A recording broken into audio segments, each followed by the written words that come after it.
Hello mga kumarites, ayan at tinatamad talaga ako ngayong araw na ito. Pero kahit nga po ako ay tinatamad kumarites, hindi nga rin po ako makatulog. Yun ay dahil hindi nga po mawala sa isip ko yung aking tupiin at ligpitin. Dumating nga po itong order kong gamis at ibang flavor na naman nga po ito. Ito na nga po binilang dahil alam ko naman na mahigit 200 nga po. Ito nga po yung ulam namin kumarites, tilapia na mayroong gata. Pero kailangan ko nga muna itong ipaksiw para mas masarap. Uyas, bawang, luya nga lang po yung nilagay ko. Syempre paminta at magic sarap. Add nga lang po ako dyan ng patis at suka. Nag-add na nga rin po ako dyan ng kaunting asin. Pakukuluin ko nga lang po ito muna kumarites bago ko nga po ilunod yung gata. Gumamit nga lang po ako ng kukumama na gata simula kasi nung nasubukan ko ito ay talaga namang nagustuhan ko. Dinagdagan ko pala yan ng tubig kumarites para mas marami nga po yung sabaw niya. Una ko nga pong nilagay dyan yung pinakatangkay ng pechay. Tinikman ko nga muna yung sabaw kung sakto nga lang po yung lasa niya. At dahil masarap na nga po yung sabaw kaya inilagay ko na nga rin po yung kukumama na gata. Mag-a-add nga lang po ako ng paminta powder kumarites dahil mas gusto ko nga po yung paksiw na mapaminta. Tinakpan ko nga lang yan kumarites at naglagay na nga rin pala ako ng bell pepper dyan. Kakulong nga dyan kumarites ay nilunod ko na nga rin po yung pinakadahon ng pechay. Dahil si Jowa nga po ang naghiwa nito kaya tingnan nyo naman at sobrang laki nga po ng dahon kaya hinati ko muna. Lulutuin ko nga lang po yung gulay at pakukuluin lang kumarites at pwede na nga po itong haunin. Kaya enough ko na nga po yung kalan. Luto na nga po ito kumarites dahil mabilis lang naman maluto yung tilapia.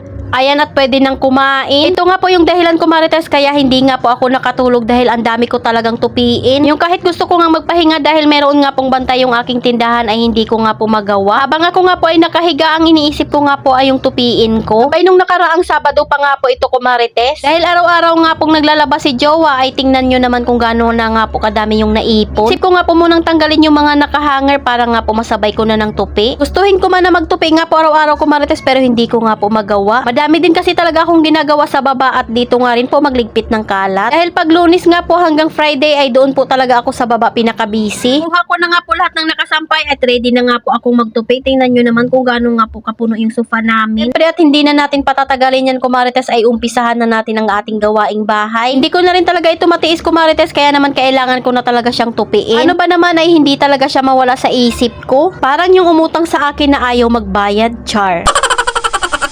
Ito talagang mga tupiin ko kumarites ang madalas na nakaupo talaga dito sa aming sofa. Kaya naman kahit ilang linggo na nga po itong nakalagay itong aming cover ay hindi pa talaga siya nadudumihan. Aba mga kumarites, kung mayroon pa kayong mga tupiin dyan ay tara at sabayan nyo na nga ako para matapos na tayong sabay. Para naman hindi lang ako yung aantukin sa ginagawa kong pagtutupi. Araw na rin talaga na binabalak ko itong tupiin pero hindi ko nga pong magawa-gawa. Hanggang balak lang talaga yung aking nagagawa. Pero syempre hindi naman pwedeng hayaan ko na nga lang po itong aking tupiin dito na hindi na po talaga maliligpit. Abay dito na nga rin po kami araw-araw kumukuha ng susuotin namin kumarites dahil hindi nga po ito natutupi. Kaya naman talaga paulit-ulit na lang talaga yung damit namin. Ayan at inabutan na nga po ako ng hapon dyan kumarites at dumating na nga rin si Jowa. Sabi ko nga sa kanya ay tulungan na nga po ako sa aking mga tupiin. Naligo lang pala muna siya kumarites bago nga po siya tumulong. Sabi ko nga ay ayos niya na nga yung mga damitan na mga natupi ko na. Para naman wala na nga po akong liligpitin pagkatapos kong magtupi. Pit niya na nga po yung ibang mga hanger kaya wala nang nakakalat dyan na hanger. Nakakatuwa lang kumarites na nabawasan nga po yung aking gawain. Hirap din kayang mag-isip pag nakikita mo ngang makalat yung tupiin mo. Pero sabi nga nila ay blessing din nga po yung tupiin natin. Dahil kung may tupiin ka, ibig sabihin nun ay may damit kang mga sinusuot. Ayan, nagbawas na nga rin po ng kalat si Jowa doon sa aming higaan. Dahil wala pa talaga akong naliligpit kumarites simula pa kaninang umaga. Tanghali na nga rin po kami gumising dahil alam nyo naman pag Saturday ay walang pasok. Kailangan din natin magpahinga. Gumising nga lang po ako para isarado nga po yung pinakapintuan namin. Tapos balik na nga rin po ako sa pagtulog at naglagay nga lang po ako ng close sa aming tindahan. Kayo ba kumarites, kailangan ba talaga na maaga laging magbukas ng tindahan? Sa amin kasi hanggat walang pasok ay pwedeng matulog hanggat gusto namin. Hindi ko nga lang alam kung may extra si Jowa bukas. Panigurado kung wala siyang extra ay tatanghaliin na naman kami ng gising. Madalas din kasi na late nga po kaming natutulog sa gabi.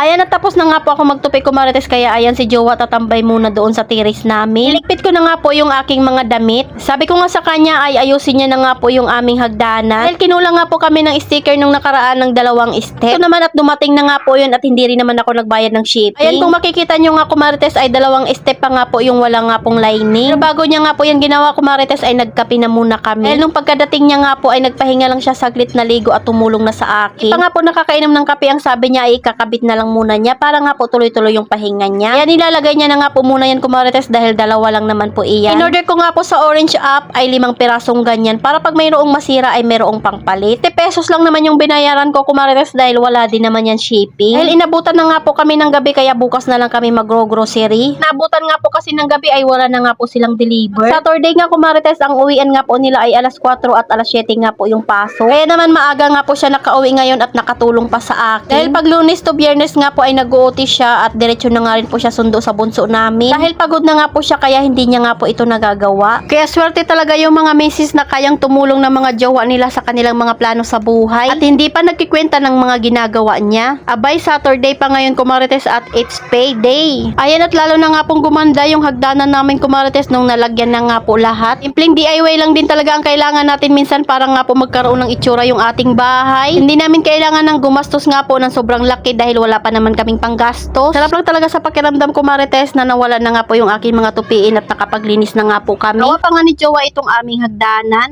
Ayan, at natapos na rin po talaga ni Jowa yung kanyang DIY dito sa hagdanan. Mas maganda na nga po siya tingnan nung nalagyan na po lahat ng sticker. Ayun lang muna Kumarites, salamat sa panonood. Follow for more. God bless us. At sana i-share nyo na nga rin po itong aking video.